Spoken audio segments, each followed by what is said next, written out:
Hi everybody. I just wanted to start the video by saying thank you so much for all of the support, well wishes, likes, comments that I received on my previous video. I was extremely nervous uploading that to YouTube, and it was something that I'd wanted to do for a really long time.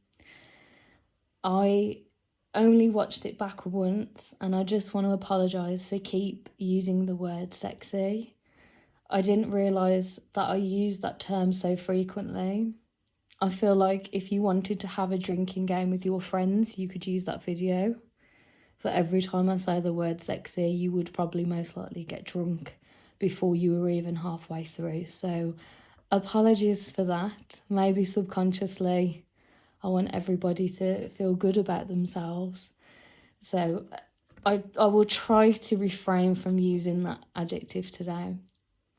I had a few comments relating to my collection and a few messages as to how I started, how long it's taken me to build up a collection and to see what it looks like.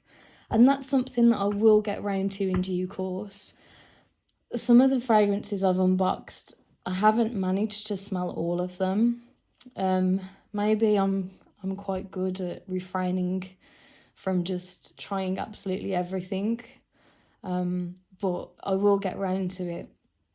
So for today's video, it was going to briefly describe my journey, which is a really horrible term, but kind of from where it started to where it's going. And as you can see in front of you, there's a fragrance that is in the most grotesque box ever. I mean, if you like this box, then, you know, that's your preference, but I think it's the most 90s looking print ever. So I will discuss this in a moment. But first, I just wanted to start by just explaining how I've got here, when it started, etc. So very briefly, I have quite an intense job that requires me to spend a large amount of time in a workplace, and I don't always get time for myself, which is a shame, but it is one of those things. It's very demanding, but you also get a lot out of it, so it's swings and roundabouts. Lockdown happened in the UK back in 2020, and everybody was working from home, and I found that I had more time with myself and doing things that I wanted to do. So although the lockdown period was extremely hard and, you know, it wasn't a very pleasant time, it also allowed a lot of us to reset and revitalise and enjoy kind of a slower paced life, or slower paced months, which was, you know, if you think back to the Industrial Revolution in the UK, that's not happened for a very long time for a lot of us. So I was quite thankful. And I had more time on my hands, so I was able to go on YouTube. I was able to get immersed in the whole fragrance aspects of things and looking at different people's channels and interacting with different people. And I kept seeing the same frequent viewers, the same people commenting and responding and interacting with me. And we know one of those people was the duck. So I was on a stream one of the evenings, and it was a YouTuber who has a large amount of fragrances, an excellent reviewer called Super Jacob. Please do go check out his channel because he's fantastic. And I was on his stream one evening, and the duck was on there as well. And I didn't know him, hadn't spoken to him other than on YouTube. We had no friendship outside of the YouTube universe per se. And he kept suggesting every time I commented and I said, can anybody suggest any good fragrances for me to check out?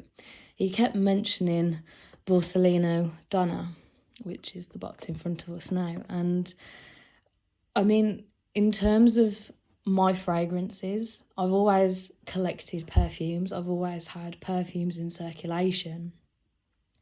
But I've only ever been a kind of 1 to 4 fragrances in my collection type person. So I would spray a fragrance, it's completely depleted, and then I'd start a completely different fragrance. So I've never had a large amount of fragrances. And he mentioned about Borsellino Donna, and I had a look, I had a bit of research that went into it. I couldn't find a lot of information for this fragrance. I still to this day don't really know how the duck is versed with this fragrance or what relationship it is to him, but he kept mentioning this. So one day, a few weeks had passed, and he was back on a stream, and he said to me, Audrey, I found somebody that's selling some. Do you want me to get in touch? And we can, you can jump on the fragrances that I'm purchasing overseas, and you can get yourself a bottle of this. And I thought, I don't know this guy. I know nothing about him. I don't know his address. I don't know any personal details. But here you go. Here's a few £100. So it's a bit reckless really of me, but it worked out for the best. So this fragrance is dedicated to the duck, and this is the first vintage fragrance that I actually had in my collection. So I imagine a lot of you would probably imagine it would be, you know, Shalimar or Samsara or Dune, any kind of staple fragrance, but it is in fact this one, and there isn't a lot of information about it, so I believe my video will probably be quite brief about this. I hope I haven't nattered too much, but yeah, we're going to get to it. This isn't new, so I've had this since about December 2020, and as I mentioned in my last video, my fragrances are not for viewing purposes. They're not out. They are stored away in boxes. If they do have boxes, they're stored away in darkness, away from heat. So this isn't a new unboxing, although it looks like a new fragrance. It has been with me for a while now, probably one of the longest. So Borsellino is actually an Italian company, and they are renowned for making hats. So there isn't an awful lot of information about this fragrance, but what I can tell you, I will explain and show you in this video. There was only ever one person who I know that has reviewed this on YouTube, and that is Ramsey, also a fantastic vintage fragrance reviewer, so please do check him out. His channel's brilliant. He uploads daily, sometimes twice a day, so you're in for a treat. But he's the only other person I know that has reviewed this. As I've mentioned, it's a hat company, so hence the bottle with the general design of the bottle looking like a woman and a woman's hat. A lot of people across seas usually describe it as looking like a firefighter. So it's in the design of a hat. The cap is very loose, so as you can see, it comes away very easily. So I have to be careful when I store this. And also just a note, it is quite a rare fragrance. You can get them on eBay when I last checked from this video. So they do the smaller, you know, the 4-5 mil, but 100 mil seems to be very rare. You can get it across seas at the moment from what I saw today. It's not particularly expensive, but it's a rare one. It's probably one of the rarest fragrances I've got, based on the fact that not a lot of people have ever been exposed to it. So this one was launched back in 1995. In terms of the perfumer, that has not been revealed. I've looked extensively. If somebody does know, please do share, because I do like to credit who's behind fragrances, because that's very important for me. So if you do know who actually manufactured this, I would really, really appreciate it to go into the description. This is a floral chypre. So it's florally, it's very spicy, powdery. And I'm just going to quickly reel off some of the notes that are in it. So the top notes you have are lily of the valley, mandarin orange, rosewood, water jasmine, and citrus notes. The middle, we're looking at lilac, orange blossom, peach, rose, violet, and ylang ylang. And then finally at the base, we've got our ambergris, cashmere wood, musk, sandalwood, and vanilla. So I'm going to spray some now. I have worn some today, but for the purpose of this video, I will do a bit of spraying. There we go, just let it settle. Ooh. And I haven't really taken, I've sprayed it a fair few times, but there's not really a dent in the bottle per se. So it's very fresh and it's very floral. And when I smell this, there's a large amount of fruit in the opening. I think that's probably the citrus, the orange blossom. I would describe it, excuse me, unedited as me coughing. I would describe it as very pleasant. It's a very pleasant floral chypre. I don't find it particularly complex in terms of other fragrances that I've got. I would describe this as being a very linear fragrance. Once you apply it, it's very similar throughout its longevity.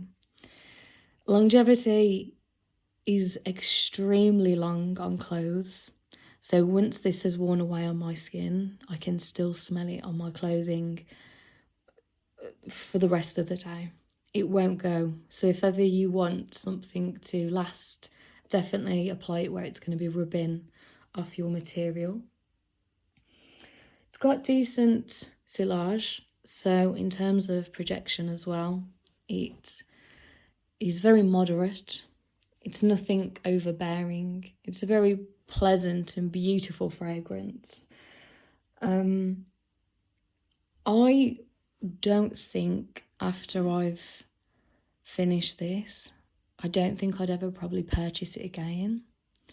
For me personally, especially when you're growing your collection, I think you want safe and you want linear and you want something that is comforting and has elements of a vintage fragrance. So for me, it's a beautiful staple to be in my collection. Is it as complex as Poison or any kind of niche fragrances of today? And no, it's not. But it is pleasant, and it's one of those fragrances that when I wear it, especially at my work, I always get compliments. And it's never going to be a fragrance where people are going to have an issue with how you smell. It's never going to be that overbearing in a small workspace or a small area where people are going to be, thinking, oh my gosh, somebody hose this person down. In terms of other 90s fragrances, I do think there are far better fragrances that were released in the 90s. My very first fragrance ever, Givenchy Organza, is very similar to this. The dry down of this, I find, is very woody and animalic. There's a large amount of musk as well, and that's very similar to Organza for me. You can also get some other really fantastic fragrances from the 90s, whether it's Christian Dior's Dune or whether it's Lancôme Poème. So in terms of this, if you can get your hands on a small bottle, and I know there are some on eBay for about £15, do try it. If you want something maybe where you're at a wedding, you don't want anything too loud, too in somebody's face. I would suggest this being the perfect all-rounder.